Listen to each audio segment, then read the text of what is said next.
जहां स्वागत करी जहां प्रतीक्षमाण आम समस्ते मुखर कथा शुणा मुझे कही रखा चाहिए रघुनारायण उच्च प्राथमिक विद्यालय जितेबले हीरक जयंती उद्घाटन है माननीय मुख्यमंत्री एरोप्लेन रे आसी पहुंचती एवं उद्घाटन करती जे उड़िया उड़िया माटीर एवं उड़िया भाषा सहित सेते निबिड़ता नथांती आमे तांको पई निर्निमेष नयन रे चाहि रहिथिलु पड़िया रे किंतु उड़िया भाषा उड़िया संस्कृति उड़िया माटी को अंगे अंगे तन्ने तन्ने आ हृदय हृदय रोमे रोमे रे उल्लेखित करिथिबा आम जातिर आउ जने प्राण स्पंदन जे उड़ियार वैफल्य भितरे कैबल्यर राशि राशि किरण को छिटा करी आंकी पारंती एवं ओडिशार प्रगति समृद्धि एवं वार्तार पई जे चलती प्रतिमा रूप से आम निकट में उभा होती माननीय सौम्य रंजन पट्टनायक मु कहि संसार स ठारू सृष्टि एवं संसार रे जेते सब जहाँ अच्छी ताहा स ठारू सृष्टि होईछि संसार स ठारू सृष्टि साधनार आद्य अक्षर स ठारू सृष्टि सठू संसार सठू साधना सठू संगीत सृष्टि होईछि सठू सातसुर सृष्टि होईछि सठू साहित्य सृष्टि होईछि सठू संवाद सृष्टि होईछि जहांकर मानस संतान संवाद एवं से न्याय रे सुवर्ण जयंती मध्य सठू सृष्टि होईछि सौम्य रंजन पट्टनायक मध्य सठू सृष्टि होंती सरे एक स्वर्ण भरा करताली दे ठिया होई आमे निज निज स्थान रे गोटे जोरदार करताली दे आम समस्तंकर अति आपणार मुख्य अतिथि आजिका प्रतीक्षमाण व्यक्तित्व मुख्य वक्ता तथा मुख्य अतिथि ओडिशार वैफल्य सम्माननीय साहित्य क्षेत्र में अग्रगण्य प्रतिभा राजनीति जहां उत्तुंग साहित्य और साहित्य जहां सामान्य राजनीति से व्यक्तित्व आम टेबुल रे बसबानी ठिया होई गोटे जोरदार करताली देवा सम्माननीय माननीय सौम्य रंजन पट्टनायक दुई पद अभिव्यक्ति रखिबे।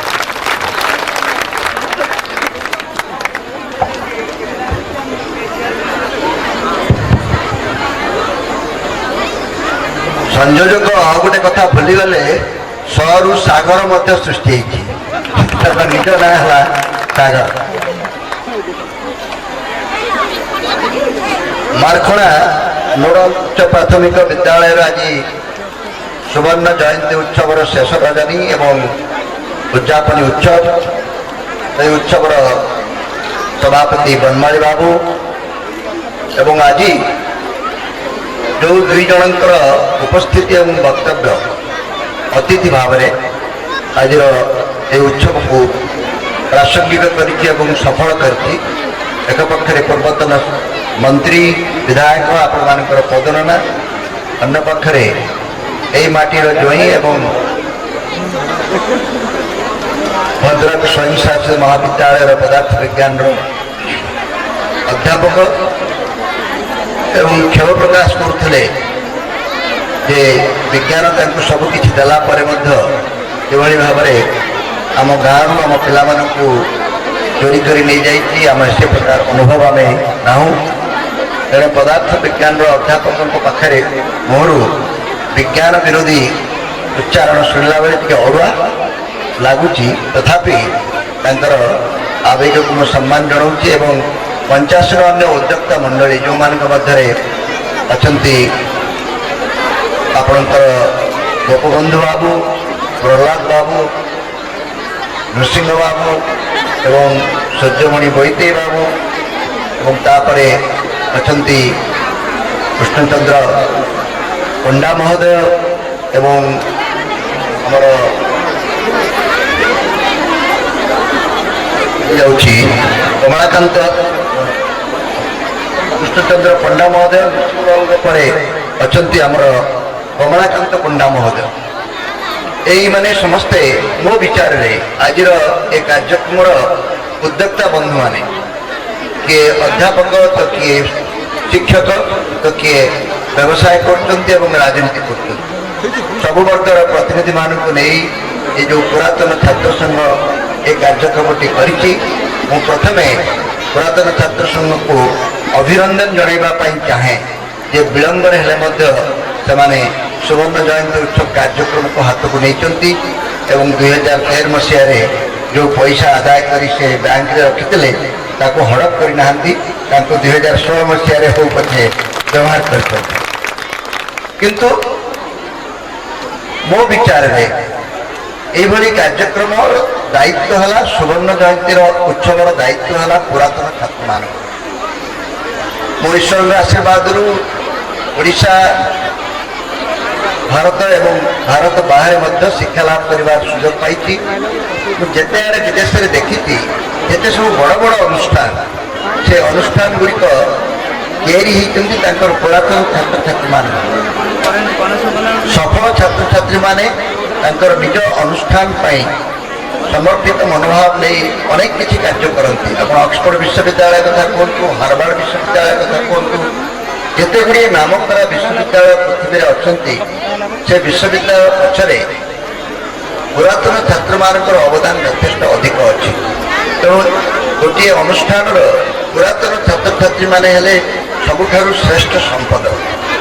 ସେଇମାନେ ହିଁ ଛାତ୍ରଛାତ୍ରୀମାନଙ୍କୁ ପୁରାତନ ଛାତ୍ରଛାତ୍ରୀମାନେ ହିଁ ସେ ଅନୁଷ୍ଠାନକୁ ପରିଚୟ ଦିଅନ୍ତି ନିଜର ସଫଳ କାହାଣୀ ମାଧ୍ୟମରେ ଏବଂ ସେଇମାନେ ବି ସେ ଅନୁଷ୍ଠାନର ଉତ୍ତରୋତ୍ତର ଉନ୍ନତିରେ ଯୋଗଦାନ କରନ୍ତି। ତେଣୁ ମୁଁ ପୁରାତନ ଛାତ୍ର ସଂଘକୁ ଅଭିନନ୍ଦନ ଜଣାଇଲା ବେଳେ ଏଠି ଯେଉଁ ପିଲାମାନେ ଏଠି ଅଛନ୍ତି, ଆମର ଏଠି ଛାତ୍ରଛାତ୍ରୀମାନେ ଅଛନ୍ତି ନା ନାହିଁ କଲେଜ ସ୍କୁଲର ଅଛନ୍ତି? ଯେଉଁ ଛାତ୍ରଛାତ୍ରୀମାନେ ସ୍କୁଲର ଏଇ ସଭାରେ ଅଛନ୍ତି ଟିକେ ହାତ ଟେକିବେ, ବହୁତ କମ୍। ସେଇମାନଙ୍କ ପାଇଁ ଗୋଟିଏ ଆହ୍ୱାନ ପ୍ରଥମେ ମୁଁ କହିବା ପାଇଁ ଚାହେଁ, ଇଏ ଯେମିତି 12 ବର୍ଷ ବିଳମ୍ବରେ କଲେ 54 ମସିହାରେ ସ୍ଥାପିତ ହୋଇଥିବା ଅନୁଷ୍ଠାନଟି 2004 ମସିହାରେ ତାର ସୁବର୍ଣ୍ଣ ଜୟନ୍ତୀ ପାଳିବା କଥା, କିନ୍ତୁ ବିଭିନ୍ନ କାରଣରୁ ତାହା ପାଳନ କରାଯାଇପାରିନଥିଲା। ବିଳମ୍ବରେ ହେଲେ ମଧ୍ୟ ବେଟର ଲେଟ୍ ଦେନ୍ ନେଭର, ନ୍ୟାୟରେ ବିଳମ୍ବରେ ହେଲେ ମଧ୍ୟ ଆଜି ଆମେ 2016ରେ ତାହା ପାଳନ କରୁଛୁ। ଆହୁରି ଯାହାକୁ କହନ୍ତି 32 ବର୍ଷ ପରେ, 32 ବର୍ଷ ହବ ନା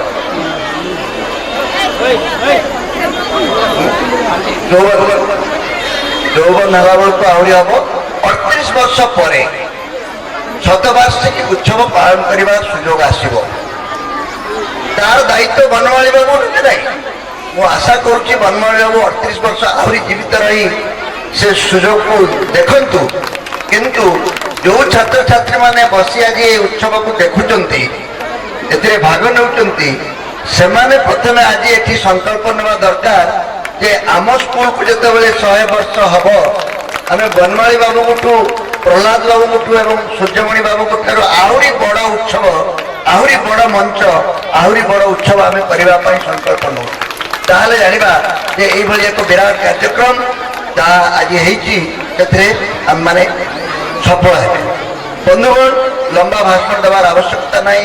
ଅନେକ ଗୁଡ଼ିଏ ସାଂସ୍କୃତିକ କାର୍ଯ୍ୟକ୍ରମ ପାଇଁ ଆପଣମାନେ ଅପେକ୍ଷା ରଖିଛନ୍ତି, କିନ୍ତୁ ଦିଟା କଥା ମୋତେ ଭାରି ବ୍ୟସ୍ତ କରୁଛି। 2 ଜଣ ଅତିଥିଙ୍କ ଭାଷଣ।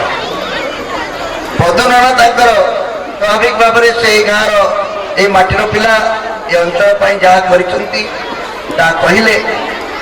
ସ୍କୁଲ କରିଛନ୍ତି, ଝାଟି ମାଟିର ସ୍କୁଲ ଘରକୁ ସେ ପକ୍କା ଘର କରିଛନ୍ତି, ତାର ଅନୁଦାନ କରିଛନ୍ତି। ଏଠି ପ୍ରଧାନମନ୍ତ୍ରୀ ସଡ଼କ ଯୋଜନାରେ ରାସ୍ତାକୁ ଆଣିଛନ୍ତି। ସେ ସ୍ୱାଭାବିକ ଭାବରେ ସେ କଥା କହିଲେ ଏବଂ ଆଉ ମଧ୍ୟ କହିଲେ ଯେ ସ୍କୁଲରେ ରାଜନୀତି ନ ପଶୁ। ମୁଁ କିନ୍ତୁ ତାଙ୍କ ସହିତ ସମ୍ପୂର୍ଣ୍ଣ ଏକମତ ନୁହେଁ। ଏଇ କଥାଟି କହି କହି ଆମର ରାଜନେତାମାନେ ଆମକୁ ହଇରାଣ କରୁଛନ୍ତି। ରାଜନୀତି ନ ପଶୁ ବୋଲି କହିବେ, କିନ୍ତୁ ସବୁ ରାଜନୀତି ସେଇଠି ହଉଥିବ ଏକଥା ମତେ କରି। ତେଣୁ ରାଜନୀତି ସବୁଥିରେ ପଶିଗଲେ ଅସୁବିଧା କ'ଣ? କିଛି ଅସୁବିଧା ନାହିଁ। ଗଣତନ୍ତ୍ରରେ ସମସ୍ତେ ରାଜନୀତି କରିବାର ରୁଚି ରଖିବା ଦରକାର ଏବଂ ସାମର୍ଥ୍ୟ ରଖିବା ଦରକାର। କିଛି କିଛି ଲୋକ ରାଜନୀତି କରିବେ, ଆଉ ସବୁ ଲୋକ ଖାଲି ତାଳି ମାରିବେ, ଏକଥା ହେଇପାରିବ। ତେଣୁ ବନ୍ଧୁଗଣ, ପଦୁନନାଙ୍କୁ ମୁଁ ଅଭିନନ୍ଦନ ଜଣେଇବି। ସେ ଝାଟି ମାଟିର ଘରରୁ ଆଜି ସେ ପକ୍କା ଘର କରିଛନ୍ତି। ବର୍ତ୍ତମାନ ତ ସେ କ୍ଷମତାରେ ନାହାନ୍ତି, ସେ ଥିଲେ ଏ ପ୍ରଶ୍ନ ତାଙ୍କୁ ଯାଇଥାନ୍ତା।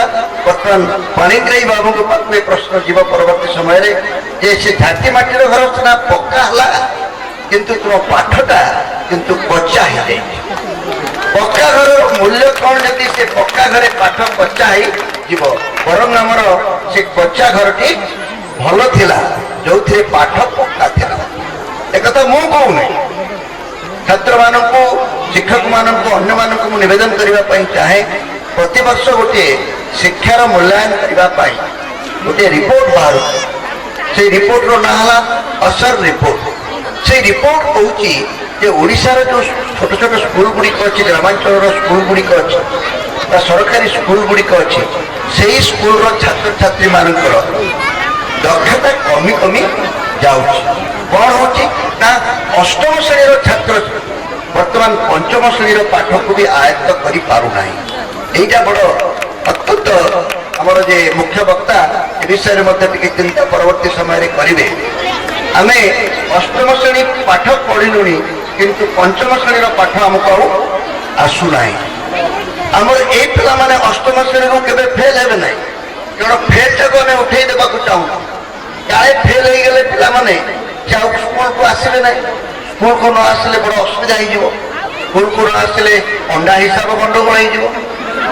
ଆମେ ଲେଖିକି ଦେଇଛୁ ଏତିକି ପିଲା ସ୍କୁଲକୁ ଆସୁଛନ୍ତି ବୋଲି ସେତିକିଟା ଅଣ୍ଡା ବୁଧବାର ଆସିବ, ଆମେ ଲେଖିକି ଦେଉଛୁ ଏତିକି ପିଲା ଆସୁଛନ୍ତି ବୋଲି ସେତିକି ମଧ୍ୟାହ୍ନ ଭୋଜନର ବ୍ୟବସ୍ଥା କରିବାକୁ ପଡ଼ିବ।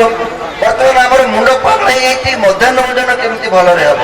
ପାଠ ପଢ଼ା ଯାଉ କିମ୍ବା ନ ଯାଉ, ଗଣିତ ଆସୁ କିମ୍ବା ନ ଆସୁ, ବିଜ୍ଞାନ ଆସୁ କିମ୍ବା ନ ଆସୁ, କିନ୍ତୁ ଅଣ୍ଡା ଗଣିତଟି ଭୁଲ ନ ହଉ। এইটা আমার গোটে বিরাট বড় বিপদ হয়েছে। আমি যে রাজনীতি করুছে সমস্ত এ বিষয়ে চিন্তা করা দরকার, কারণ রাজনৈতিক ব্যক্তি মানে ভাবুচ্ছেন পুরোনা কালিয়া রাজা রাজোড়া সময়ের রাজা মানে যেমন ভাবুলে লোককে পাঠ পড়াইব না, লোককে শিয়াণিয়া করব না, মাছ খাইবা দেব কিন্তু পোখরী দেখাইব না বা গাড়িয়া দেখাইব না, যে ন্যায় অছি সেই ন্যায়রে বর্তমান আমার রাজনেতা মানে চাহুচ্ছেন লোক যেতিকি মূর্খ হইকি রহিবে সেইମାନଙ୍କୁ ଆମେ ନିୟନ୍ତ୍ରଣ କରିବା ସେତିକି ସହଜ ହେବ। କାରଣ ଟୋକାମାନେ ପାଠ ଜାଣିଲେ ଅସୁବିଧା, ତାଙ୍କୁ କେବଳ ହିରୋ ହୋଣ୍ଡା ମୋଟର ସାଇକେଲ ଧରେଇ ଦେବା, ତାଙ୍କୁ ଗେଣ୍ଡୁମାଳ ଧରେଇ ଦେବା, ତାଙ୍କୁ 500 ଟଙ୍କା ଧରେଇ ଦେବା ତେଲ ଏବଂ ଅନ୍ୟାନ୍ୟ ଖାଦ୍ୟ ପାଇଁ, ସେ ପଦୁନନା ଜିନ୍ଦାବାଦ କରିବାରେ କେବେ ହେଳା କରିବେ ନାହିଁ। ସେମାନେ ପାଠ ଜାଣିଲେ ଆମକୁ ଅସୁବିଧାରେ ପକେଇବେ, ଏଇ ଗୋଟିଏ ମାନସିକତା ଆଜି ସାରା ଓଡ଼ିଶାର ଗାଁ ଗହଳିରେ ହେଇଛି। କାରଣ ଆମେ ସମସ୍ତେ କହୁଛୁ ଟଙ୍କିକିଆ ଚାଉଳଠୁ ଭଲ ଜିନିଷ କିଛି ନାହିଁ, 100 ଏକର ଜମି ପଡ଼ିଆ ପଡ଼ିଛି, ସେଥିରେ ଆମର କିଛି ଅସୁବିଧା ନାହିଁ, ଆମକୁ ତ କୃଷି କର୍ମଣ ପରିଷ୍କାର ମିଳୁଛି। ତେଣୁ 200 ଚାଷୀ ଆତ୍ମହତ୍ୟା କରୁଛନ୍ତି, ତେଣୁ ସରକାର କୃଷି କର୍ମଣ ପୁରସ୍କାର ପାଉଛି।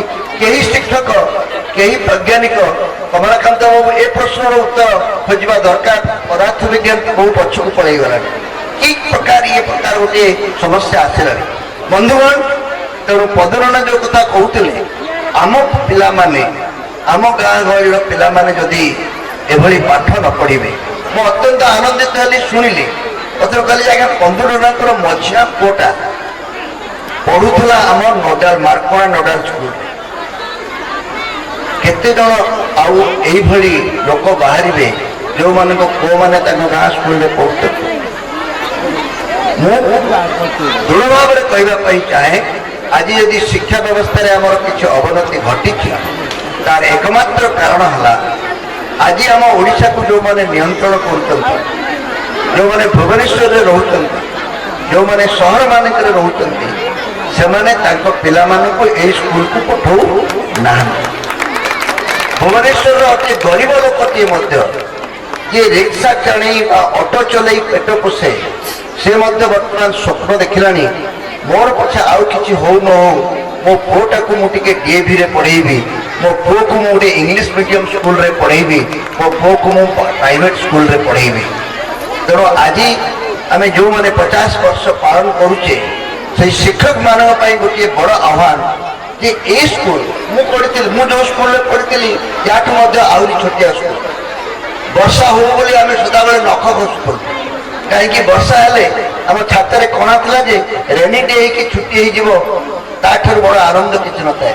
ବର୍ଷା ହେଲେ ଆମେ ଭାରି ଖୁସି ହେଇଯାଉ, ଜୋରରେ ଟିକେ ବର୍ଷା ହୁଅନ୍ତା କି, କାରଣ ସେଦିନ ଛୁଟି ନିଶ୍ଚୟ ହବ, କାରଣ ଟିକେ ଅଧିକ ବର୍ଷା ହେଲେ ଆଉ ସେ ସ୍କୁଲରେ ପାଠ ପଢ଼ି ହବ ନାହିଁ। ତେଣୁ ଏ ପକ୍କା ଘରର ଯେଉଁ କଥାଟି ପଦୁନନା କହୁଥିଲେ, ଆବଶ୍ୟକତା ଅଛି, କିନ୍ତୁ ପାଠ ଆଉ ସ୍କୁଲ ମାନଙ୍କରେ ପଢ଼ାଯାଉ ନାହିଁ।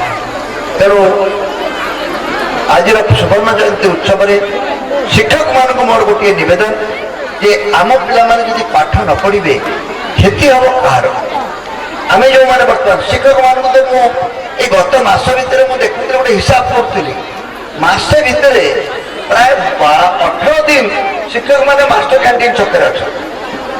ଆପଣ ଲକ୍ଷ୍ୟ କରିବେ ଯଦି ପୁରୁଣା ଖବରକାଗଜକୁ ଆପଣ ନେବେ ଏବେ ବି ଅଛନ୍ତି କାଲି ତ ମାଡ଼ ଖାଇଥିଲେ ପରଦିନ ତାହେଲେ କାଲି ମାଡ଼ ଖାଇଥିଲେ ଶିକ୍ଷକମାନଙ୍କୁ ଯେତେବେଳେ ଖୋଜିଲେ ସେମାନେ କୌଣସି ଆନ୍ଦୋଳନର କାରଣ ଦେଖାଇ ମାଷ୍ଟର କ୍ୟାଣ୍ଟିନରେ ବା PMG ସ୍କୋୟାରରେ କେତେବେଳେ 5,000 କେତେବେଳେ 7,000 କେତେବେଳେ 10,000 ଅଛନ୍ତି ଆଜି ଶିକ୍ଷକମାନେ ଯଦି ସ୍କୁଲରେ ରହିବା କଥା ସେ ବର୍ତ୍ତମାନ ରାଜରାସ୍ତାରେ ଆସି ଆନ୍ଦୋଳନ କରୁଛନ୍ତି ଏବଂ ମନ୍ତ୍ରୀମାନଙ୍କ ଉପରେ କି ସରକାରଙ୍କ ଉପରେ ତାର କୌଣସି ପ୍ରଭାବ ପଡୁନାହିଁ ହଠାତ୍ ଦେଖାଗଲା ବଡ଼ ଶିକ୍ଷକମାନଙ୍କୁ ତାଙ୍କର ଦାବି ପୂରଣ କରିବା ପାଇଁ ସରକାର ମାନିଗଲେ କାହିଁକି ମାନିଗଲେ ବର୍ତ୍ତମାନ ପଞ୍ଚାୟତ ନିର୍ବାଚନ ଆସୁଛି ଆଉ 7-8 ମାସ ପରେ ଏମାନେ ଯଦି ଏଇଭଳି ଉତ୍ପାଦ କରିବେ ବଡ଼ ଅସୁବିଧା ହେଇଯିବ ଶିକ୍ଷାର ମାନଦଣ୍ଡକୁ ବଢ଼େଇବାକୁ ହେଲେ ଶିକ୍ଷକମାନଙ୍କ ସମ୍ପର୍କରେ ଆମର ଯେଉଁ ଆଭିମୁଖ୍ୟ ଅଛି ତାକୁ ପୁରାପୁରି ବଦଳାଇବାକୁ ପଡ଼ିବ ଏବଂ ଶିକ୍ଷକମାନଙ୍କୁ ମୁଁ ନିବେଦନ କରିବା ପାଇଁ ଚାହେଁ ଆପଣଙ୍କର ଦାବି ପାଇଁ ଆପଣ ଲଢ଼େଇ କରନ୍ତୁ ଆପତ୍ତି ନାହିଁ ଆନ୍ଦୋଳନ କରନ୍ତୁ ପିଲାମାନଙ୍କୁ ସମସ୍ତଙ୍କୁ ଏ ପ୍ରକାର ସତ୍ୟ ପଛରେ ସତ୍ୟାଗ୍ରହ ପାଇଁ ମହାତ୍ମା ଗାନ୍ଧୀଙ୍କ ଆଦର୍ଶରେ ଅନୁପ୍ରାଣିତ କରନ୍ତୁ କିନ୍ତୁ ସର୍ବନିମ୍ନ ପାଠଟି ଯେମିତି ଆମ ସ୍କୁଲରେ ହବ ସେଥିପାଇଁ ଟିକେ ଯତ୍ନବାନ ହୁଅନ୍ତୁ ଆପଣଙ୍କୁ ଦରମା ବେଶୀ ମିଳୁନାହିଁ ବୋଲି ଆପଣ କହିବେ ମୁଁ ଆଉ ଦୀର୍ଘେଇ କଥା କହିବି ନାହିଁ ସବୁ ହର୍ଷେଇରେ ଚଲେଇବେ ଆପଣଙ୍କୁ ପ୍ରମୋସନ ମିଳୁନାହିଁ ବୋଲି ଆପଣ କହିବେ ଆମ ବାହାଦୁରକୁ 3ଟା ଶହ କ'ଣ ହବ ସୋରିଷ ଯୋଉ ଶହ ଶରୀର ସେଇ 3ଟା ଶହ ଦନ୍ତଶ ତାଲବେଶ ମଧୁନେଶ୍ୱର ଆବଶ୍ୟକତା ନାହିଁ ବର୍ତ୍ତମାନ ଏଭଳି ଅବସ୍ଥା ହେଲାଣି ଆମେ ଭାଷା ଭାଷା ବୋଲି ପାଟି କରୁଛୁ କିନ୍ତୁ ପିଲାମାନେ କହୁଛନ୍ତି ଆଜ୍ଞା କଷ୍ଟ ଶବ୍ଦ କୁହନ୍ତୁ ଆମକୁ ଖାଲି କଟକ ନଗର ଧବଳ ଟଗର ଭଳିଆ ଲେଖିବାକୁ କୁହନ୍ତୁ ଜମା ମୁହୂର୍ତ୍ତ ଲେଖିବ ମତେ ହର୍ଷେଇ ଦୀର୍ଘ ଏଇ କଥା କହିଲେ ଅସୁବିଧାରେ ପଡ଼ିଯିବ ଏଭଳି ଅବସ୍ଥା ହେଲାଣି ଆମେ ଏଠି ଭାଷାଟାକୁ ଭଲ ଭାବରେ ଶିଖେଇ ପାରୁନାହୁଁ ଗଣିତ ଭଲ ଭାବରେ ଶିଖଉନାହୁଁ ଏଇଭଳି ଅବସ୍ଥାରେ ଆମେ ଆମର ଶିକ୍ଷକମାନଙ୍କୁ ମୁଁ ନିବେଦନ ଆଜି କରିବାକୁ ଚାହେଁ ଯେ ଏ 50 ବର୍ଷ ତ ବିତିଗଲା ଏ 50 ବର୍ଷ ଭିତରୁ ତିକ୍ତ ମଧୁର ଅନୁଭବ ରହିଲା କିଛି ଭଲ ପିଲାମାନେ ଆମେ ପ୍ରଥମ ସ୍ତରରେ ବାହାରିଛନ୍ତି ଯେଉଁମାନେ ବର୍ତ୍ତମାନ ଉତ୍ସବ ପାଳନ କରୁଛନ୍ତି ଆସନ୍ତା 50 ବର୍ଷରେ କ'ଣ ହବ ଆପଣମାନେ ଚିନ୍ତା କରିବା ଦରକାର ଆସନ୍ତା 50 ବର୍ଷରେ କ'ଣ ହବ ଆପଣ ତାର ନମୁନା ଗୋଟେ ଜାଣିପାରିବେ ଆପଣ ଦେଖନ୍ତୁ ମନେ ଥିବ ଗୋଟିଏ ମାସ 2 ମାସ ତଳେ ଖବର ପ୍ରକାଶ ପାଇଲା କ'ଣ ତା ଜିନ୍ଦଲ କମ୍ପାନୀର 4 ଜଣ ଇଞ୍ଜିନିୟର ଯାଇଥିଲେ ପିକନିକରେ ସନ୍ଧ୍ୟାବେଳେ ସେଥିରୁ 3 ଜଣ ବୁଡ଼ିକି ମରିଗଲେ ନିଶ୍ଚିତ ଭାବରେ ଦୁଃଖଦ ଘଟଣା କିନ୍ତୁ ମୋ ପାଇଁ ତାଠାରୁ ବହୁତ ଦୁଃଖ କଥା କ'ଣ ଲାଗିଲା ଏ 4 ଜଣ ଇଞ୍ଜିନିୟର ଯେଉଁମାନେ ମରିଗଲେ ସେମାନେ ସବୁ କିଏ ପ୍ରଥମ ଜଣକ ଉତ୍ତରପ୍ରଦେଶରୁ ଆସିଥିଲା ଦ୍ୱିତୀୟ ଜଣକ ମଧ୍ୟପ୍ରଦେଶରୁ ଆସିଥିଲା ଆମେ ଭାବୁଛୁ ଆମେ ଗୋଟେ ବିରାଟ ବଡ଼ ସଭ୍ୟତାର ଅଧିକାରୀ ହେଲୁ କିଛି ଆମ ଦ୍ୱାରା ହେବ ନାହିଁ ସବୁଠାରୁ ବଡ଼ ଅଭାବ ଓଡ଼ିଶାର ଗୋଟିଏ ଓଡ଼ିଆ ଯୁବକ ପାଖରେ ଯେଉଁ ସାମର୍ଥ୍ୟ ଥିଲା ସେ ସାମର୍ଥ୍ୟକୁ ଯେଉଁ ସାମର୍ଥ୍ୟକୁ ଆମେ ଯେତେବେଳେ ବୋଇତ ବନ୍ଦାଣ ଉତ୍ସବ ବେଳେ ମନେ ପକାଉ ଯେଉଁ ସାମର୍ଥ୍ୟ ଥିଲା ଓଡ଼ିଆମାନଙ୍କ ଭିତରେ ସେ ସାମର୍ଥ୍ୟ ଆଜି ଅଛି କି ନାହିଁ ମୋର ଟିକେ ସନ୍ଦେହ ଅଛି ଆମେ ଖାଲି ମିଛ ମାୟାରେ ମାତିଛୁ ବିକାଶକୁ ଗୋଟେ ଭିନ୍ନ ବାର୍ତ୍ତାରେ ଦେଉଛୁ କିନ୍ତୁ କିଛି ଅସୁବିଧା ହେବା ପାଇଁ ଯାଉଛୁ ଶେଷରେ କମଳାକାନ୍ତ ବାବୁଙ୍କର ବକ୍ତବ୍ୟଟାକୁ ଶୁଣିକି ମୋତେ ଆହୁରି ଟିକେ ବିବ୍ରତ ଲାଗୁଛି ପଦାର୍ଥ ବିଜ୍ଞାନର ଅଧ୍ୟାପକ ବିଜ୍ଞାନ ଏବଂ କାରିଗରୀ କୌଶଳ ଆମକୁ କିପରି ଭାବରେ ନଷ୍ଟ କରିଛି ସେ ବିଷୟରେ କହିଛି କିନ୍ତୁ ନଷ୍ଟ କରିଛି ବୋଲି କାନ୍ଦିଲେ କିଛି ହବ ନାହିଁ ଯଦି ଆପଣମାନେ କହିବେ ଯେ ପଦାର୍ଥ ବିଜ୍ଞାନ ଆମର ସବୁ କିଛିକୁ ନଷ୍ଟ କରିଛି ମୁଁ ଆପଣଙ୍କ ସହିତ ଏକମତ କିନ୍ତୁ ବାଟ କ'ଣ ଶିରନାସ୍ତି ଶିରପୀଡ଼ା ନ୍ୟାୟରେ ଯଦି ଆପଣ କହିବେ ଆମେ ବିଜ୍ଞାନ ପଢ଼ିବା ନାହିଁ ଆପଣ ମୋବାଇଲ ଫୋନ୍ ବ୍ୟବହାର କରିବା ନାହିଁ ଆପଣ ତ ମୋବାଇଲ ଫୋନ୍କୁ 14 ପୁରୁଷ ଉଦ୍ଧାର କଲେ ଯଦି ଆଜି ଏଠି ଗୋଟେ ପ୍ରସ୍ତାବ ରଖିବେ ଚାଲ ମୋବାଇଲ ଫୋନ୍ ବିଷୟରେ ଏଠି ଗୋଟେ ଭୋଟ ନେବା ଆପଣଙ୍କୁ ଏଠି ତଣ୍ଟିଆ ଦେଇକି ବିଦା କରିଦେଲେ ଆପଣ ଉଠିପାରିବେନି ଅତିଥି ହୁଅନ୍ତୁ କି ଯାଉ ମୁଁ ଅନେକ ଥର ପରୀକ୍ଷା କରି ଦେଖିଛି ଧରି ନିଅନ୍ତୁ ବର୍ତ୍ତମାନ ଲଢ଼େଇ ଚାଲିଛି 2ଟା ଜିନିଷ ମା ଆଉ ମୋବାଇଲ ମାର ଦେହ ଖରାପ ଅଛି ଜ୍ୱର ଅଛି ତା ପାଇଁ ଔଷଧ କିଣିବାକୁ ପଡ଼ିବ ଦରକାର 200 ଟଙ୍କା ମୋବାଇଲ ଫୋନ୍ର କ'ଣ କି ସରିଯାଇଛି ନା ଭାଉଚର ସରିଯାଇଛି ଟପଅପ୍ କରିବାକୁ ପଡ଼ିବ ଦରକାର 180 ଟଙ୍କା ପିଲେ କ'ଣଟା କରିବା ମା ପାଇଁ ଔଷଧ କିଣିବା ନା ମୋବାଇଲ ଫୋନ୍ର ଟପଅପ୍ ପାଇଁ 180 ଟଙ୍କା ଖର୍ଚ୍ଚ କରିବା କିଛି ପିଲା ଏମିତି ହେଇଗଲେଣି ବୋଉକୁ ବିଶେଷ ଜ୍ୱର ହେଇନି ମୋ କାଲି ପାଇଁ ଅପେକ୍ଷା କରାଯାଇପାରିବ ଆଜି କିନ୍ତୁ ମୋର ଟପଅପ୍ ନହେଲେ ବଡ଼ ଅସୁବିଧା ହେଇଯିବ ଏଇ ହେଲା ଅବସ୍ଥା ମା ଆଉ ମୋବାଇଲ ଫୋନ ଯୁଦ୍ଧରେ ମା ବର୍ତ୍ତମାନ ହାରିବାକୁ ବସିଲାଣି। ମା ହାରିଲା, ମାତୃଭାଷା ହାରୁଛି, ମାର ସବୁ ପ୍ରକାର ସଂସ୍କାର ପରମ୍ପରା ସବୁକିଛି ବର୍ତ୍ତମାନ ଆମେ ହାରିବାକୁ ବସିଛୁ। କିନ୍ତୁ ଚାଲାକ ଚତୁର ଲୋକ ଯିଏ ହେଇଥିବ ସେ ଯଦି ଖାଲି ମାଆକୁ ଭଲ ପାଉଛି ବୋଲି କହି ମୋବାଇଲ ପେନ୍କୁ ଫୋପାଡ଼, ମାଡ଼ ମାଡ଼ ବସ୍ତା ବସ୍ତା ମାଡ଼ ତାକୁ ମିଳିବ। ଚାଲାକ ଚତୁର ଲୋକର ଏକମାତ୍ର ଉପାୟ ହେଲା ଯାହାକୁ ଆମେ ଆଗେ ମାନିବା ଦରକାର ଯେ ଈଶ୍ୱର ଆମକୁ ସୃଷ୍ଟି କରିଛନ୍ତି। ଈଶ୍ୱର ଆମକୁ କେମିତି ସୃଷ୍ଟି କଲେ? ଈଶ୍ୱର ଆମକୁ ସୃଷ୍ଟି କଲେ ଗୋଟିଏ ବାଟରେ। ସେ ପ୍ରଥମେ ନିଷ୍ପତ୍ତି ନେଲେ ଯେ କାହା ମାଧ୍ୟମରେ ତୁମକୁ ଏ ଦୁନିଆକୁ ପଠାଯିବ। କନକ ମଞ୍ଜରୀ ଏବଂ ବ୍ରଜବନ୍ଧୁ ପଟ୍ଟନାୟକ ମୋର ବାପା ମାଙ୍କ ନାଁ। ସେ ନିଷ୍ପତ୍ତି ନେଲେ ଯେ ଏଇ ଦି ଜଣଙ୍କ ମାଧ୍ୟମରେ ସୌମ୍ୟରଞ୍ଜନ ପଟ୍ଟନାୟକକୁ ଓଡ଼ିଶାକୁ ପଠେଇବା। ନବୀନ ବାବୁଙ୍କୁ ପଠେଇବାର ଅଛି, ସେ ନିଷ୍ପତ୍ତି ନେଲେ ଈଶ୍ୱର ବିଜୁ ପଟ୍ଟନାୟକ ମାଧ୍ୟମରେ ଆକୁ ଓଡ଼ିଶାକୁ ପଠେଇବା। ମୋର କହିବାର ତାତ୍ପର୍ଯ୍ୟ ହେଲା ଦୁନିଆକୁ ଈଶ୍ୱର ଯେତେବେଳେ ଆମକୁ ପଠାନ୍ତି ସେ ପ୍ରଥମ ନିଷ୍ପତ୍ତି ନିଅନ୍ତି ବାପା ମା କିଏ ତୁମର ହବ। ଏଭଳି କୌଣସି ବ୍ୟକ୍ତି ନାହିଁ, ଏପରିକି ଟେଷ୍ଟ ଟ୍ୟୁବ୍ ବେବି ମଧ୍ୟ ତାର ଗୋଟିଏ ବାପା ମା ନଥିଲେ ସେ ଦୁନିଆକୁ ଆସିପାରିବ ନାହିଁ। ସେଇଥିପାଇଁ ପିଲାମାନଙ୍କର ପ୍ରଥମ କାମ ହେଲା ସେ ବାପା ମାଙ୍କର ଆଶୀର୍ବାଦ ପାଇବା ଦରକାର। ତୁମେ ଯେତେ ଯାହା ହେଇଥାଉ ନା କାହିଁକି ଯଦି ବାପା ମା ଖୁସି ନ ହେବେ ତାହେଲେ ତୁମେ ଜୀବନରେ ଉନ୍ନତି କରିପାରିବ ନାହିଁ। ବାପା ମା କେମିତି ଖୁସି ହେବେ ତାର ମଧ୍ୟ ସରଳ କୌଶଳ ଅଛି। ବର୍ତ୍ତମାନ କେମିତି ଆହୁରି ଅଧିକ କରିପାରିବେ ସେ ବ୍ୟବସ୍ଥା କରିବେ। କମଳାକାନ୍ତ ବାବୁ ବିଜ୍ଞାନ କାରିଗରୀ କୌଶଳକୁ କେମିତି ଓଡ଼ିଆ ଅନୁକୂଳ ଆମେ କରିପାରିବା ସେ ସମ୍ପର୍କରେ ଅଭିଯାନ ଚଲେଇବେ। ଆଉ ସମସ୍ତଙ୍କୁ ଧନ୍ୟବାଦ ଦେଇ ମୋର ବକ୍ତବ୍ୟ ଶେଷ କରୁଛି। ବହୁତ ବହୁତ ଧନ୍ୟବାଦ।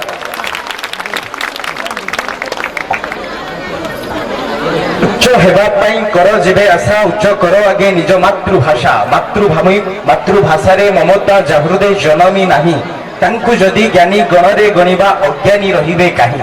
ଇଞ୍ଜିନିୟରର ସ୍ୱପ୍ନ ଦେଖନ୍ତି, କଣ୍ଟ୍ରାକ୍ଟର ସ୍ୱପ୍ନ ଦେଖନ୍ତି ଭାଷା ଆଉ ସାହିତ୍ୟ ଏବଂ ସମାଜର ସ୍ୱପ୍ନକୁ ଦେଖି ଯିଏ ନିଜର ଲକ୍ଷ୍ୟକୁ ଏକୀଭୂତ କରି ଜନତାର ହୃଦୟ ସ୍ପନ୍ଦନରେ ଜାଗରିତ କରିବା ପାଇଁ, ସମାଜ ସେବା କରିବା ପାଇଁ ଜୀବନକୁ ତିଳ ତିଳ କରି ତଲ୍ଲୀନ କରି ସମର୍ପିତ କରିଛନ୍ତି ସମ୍ମାନନୀୟ ସୌମ୍ୟରଞ୍ଜନ ପଟ୍ଟନାୟକ ମହୋଦୟ, ଯାହାଙ୍କର ଭାଷଣରେ ଅନେକ ମଞ୍ଚ ଦେଖା ହୁଏ, ସାହିତ୍ୟ ମଞ୍ଚ ହେଉ ଅବା ରାଜନୈତିକ ମଞ୍ଚ ହେଉ ଅବା ସଂସ୍କୃତିର ମଞ୍ଚ ହେଉ, କିନ୍ତୁ ବାଲେଶ୍ୱର ମାଟିର ମାର୍କଣାର ଏଭଳି ସୁବର୍ଣ୍ଣ ଜୟନ୍ତୀରେ ଭାଷଣ ମୁଁ ଜୀବନରେ ସୁଦ୍ଧା କେବେ ଦେଖି ନାହିଁ। ଗୋଟେ ଭବ୍ୟ କରତାଳି ଜୋରଦାର ଆସିବ। ଯାହା ଅଙ୍ଗେନି ବା କଥା ଗୁଡ଼ିକ ସବୁ ଟକ୍ ଟକ୍ କରି କହିଗଲେ ତାହା ଆମ ପାଇଁ ଦାୟିତ୍ୱ ହେଲା। ଆଉ ଆଜିଠାରୁ 50 ବର୍ଷ ଅତିକ୍ରାନ୍ତ କରିଗଲେ ମଧ୍ୟ ଆଜିଠାରୁ ଶପଥ ନେବା ଯିଏ ଯେଉଁଥିରେ ରହିଛନ୍ତି ନା କାହିଁକି ସବୁଠାରୁ ଉତ୍ତୁଙ୍ଗ ଶିକ୍ଷାର ଅନ୍ତ ଘଟିଛି। ଏବଂ ଆଜିକାର ସମ୍ମାନିତ ଅତିଥି ସମ୍ମାନୀୟ ମନ୍ତ୍ରୀ, ପୂର୍ବତନ ମନ୍ତ୍ରୀ, ଆମ ସମସ୍ତଙ୍କର ଦୁଃଖ ସୁଖର ସାଥୀ ପଦ୍ମଲୋଚନ ପଣ୍ଡା ମହୋଦୟଙ୍କୁ ଆମେ ଅଭିବାଦନ ପୁଷ୍ପଗୁଚ୍ଛ ଉପଢୌକନରେ ସଜ୍ଜିତ କରୁଛୁ। ଏ ମାଟିର ମହାନତା ଯାହାଙ୍କର ହାତରେ ଦିନେ ଗଢ଼ା ହୋଇଥିଲା ଏ ସ୍କୁଲର ଛାତ, ଆଜି ସୁବର୍ଣ୍ଣ ଜୟନ୍ତୀରେ ଆମେ ଗୋଟେ ଭବ୍ୟ କରତାଳି ନିଶ୍ଚିତ ବାଢ଼ିବୁ। ଆଜିକାର ମୁଖ୍ୟ ବକ୍ତା ଯାହାଙ୍କର ସମାଲୋଚନା ଆଲୋଚନାରେ ପ୍ରଗାଳ୍ଭ ଏବଂ ପ୍ରଗଳ୍ଭତା ଆମ ମାନଙ୍କର ଏକ ଉପଦେଶର ପାତ୍ର ହୋଇପାରିଲା ସମ୍ମାନନୀୟ କମଳାକାନ୍ତ ଜେନା ମହୋଦୟ। ଆଉ ଗୋଟେ ଜୋରଦାର କରତାଳିରେ ଅଭିବାଦନ ବାଢୁଛୁ। ଏବଂ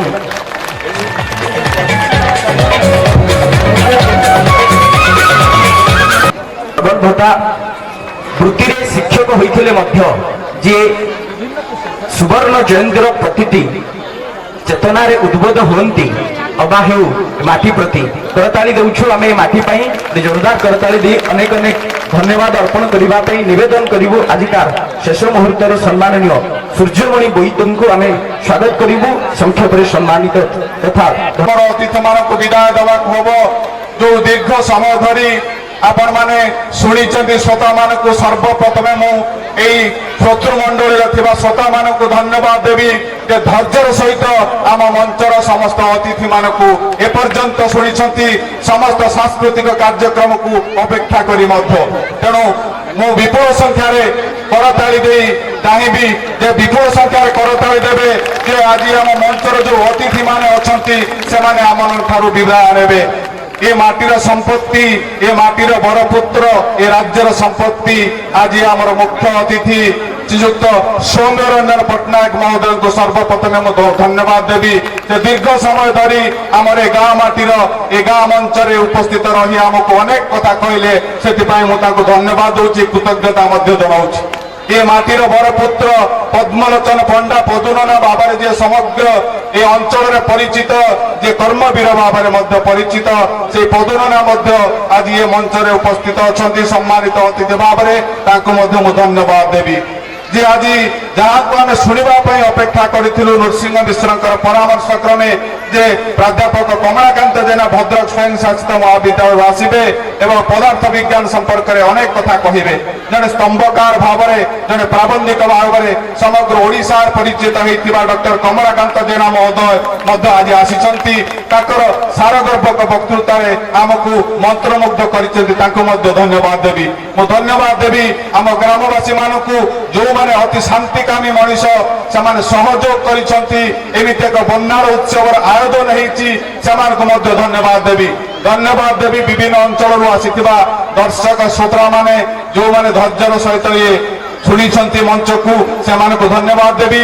ଧନ୍ୟବାଦ ଦେବି ଆମର କୁନି କୁନି ପିଲାମାନେ ଯେଉଁମାନେ କାଲିଠାରୁ କାର୍ଯ୍ୟକ୍ରମ କରୁଛନ୍ତି, ସାଂସ୍କୃତିକ କାର୍ଯ୍ୟକ୍ରମ, ସେମାନଙ୍କୁ ଧନ୍ୟବାଦ ଦେବି। ଧନ୍ୟବାଦ ଦେବି ଗଣମାଧ୍ୟମର ସମସ୍ତ ପ୍ରତିନିଧିମାନଙ୍କୁ, ବୈଦ୍ୟୁତିକ ଗଣମାଧ୍ୟମର ପ୍ରତିନିଧିମାନଙ୍କୁ ଯିଏ ଆମକୁ ଏପର୍ଯ୍ୟନ୍ତ ମିଡିଆରେ କଭରେଜ ଦେଇଛନ୍ତି, ସମସ୍ତଙ୍କୁ ବିନମ୍ର ଧନ୍ୟବାଦ ଓ କୃତଜ୍ଞତା ଜଣାଉଛି। ଧନ୍ୟବାଦ ଦେବି ଓଟିଭିର ଜିଲ୍ଲା ପ୍ରତିନିଧି ରାଜକିଶୋର ବେହେରାଙ୍କୁ, ତାଙ୍କ ପାଇଁ ବିପୁଳ କରତାଳି ଦେବେ ଯେ ଏଠି ଅତିଥି ଭାବରେ ଆସିଥିଲେ, ଅଥଚ ସେ ଆମର ମଞ୍ଚ କାର୍ଯ୍ୟକ୍ରମରେ କାଲିଠାରୁ ଆଜି ପର୍ଯ୍ୟନ୍ତ ସେ ଆମକୁ ମଞ୍ଚ କାର୍ଯ୍ୟକ୍ରମର ସହଯୋଗ କରିଛନ୍ତି। ସେ ଆଜି ମାଟିର ପୁଅ ହେଇଯାଇଛନ୍ତି। ରାଜକିଶୋର ବେହେରାଙ୍କ ପାଇଁ ବିପୁଳ କରତାଳି ଦେବେ ଏବଂ ଧନ୍ୟବାଦ ଦେବି ଲାଇଟ୍ ଏବଂ ସାଉଣ୍ଡର ଦେବେନ୍ଦ୍ର ଜେନାକୁ, ଯିଏ ଆଜି খুব কম পয়সা মধ্যে তার ব্যবসায়কে ক্ষতি করে মধ্যে এমিতি গোটে বিশাল মঞ্চ তৈরি করে দিয়েছি এবং অনেক লোক কହୁଥିଲେ এটা গভর্নরଙ୍କର মঞ্চ হয়ে পারি থাকা। তেমন সেমিতি দেবেন্দ্র বেহেরাকু, দেবেন্দ্র জেনাকু মু ধন্যবাদ দেবি। ধন্যবাদ দেবি প্রদীপ বেহেরাকু, যে খুব কম সময় মধ্যে যে চগুলুকু যে কম সময় মধ্যে এই বিদ্যালয়ের রূপরেখা পরিবর্তন করে দিয়েছি। তার সমস্ত দিবসর ক্রান্তি, রাতের ক্রান্তি সহ্য করে মধ্যে চগুলু এই বিদ্যালয় পরিবর্তন করেছি। ধন্যবাদ দেবী বৈরাগী দাস এবং সুশান্ত সেট্টি, স্বপ্নাঞ্জল সহ মানুষ এবং মুন্ডা পণ্ডা মানুষ, মনোরঞ্জন পণ্ডা মানুষ, গঙ্গাধর জেনা মানুষ, যে অক্লান্ত পরিশ্রম করে দিন রাতি কষ্ট স্বীকার করে এমিতি গোটে বন্যার উৎসবর পরিকল্পনা করে পারছেন। ধন্যবাদ দেবী তিন জন কৃতি শিক্ষক যে আছি আমাকে সহযোগ কলে আমি তাকে অতিথি ভাবে এবং তাকে সম্বর্ধিত করিছু এবং সবুপরে আমি আশা করবু যদি এই বন্যার উৎসব ভিতরে কাহা প্রতি কৌশি প্রকার আক্ষেপোক্তি হয়ে থাকে তাহলে সে নিজ গুণরে ক্ষমা দেবে। এটি মোর বক্তব্য শেষ করছি। ধন্যবাদ। বন্দে মাতরম।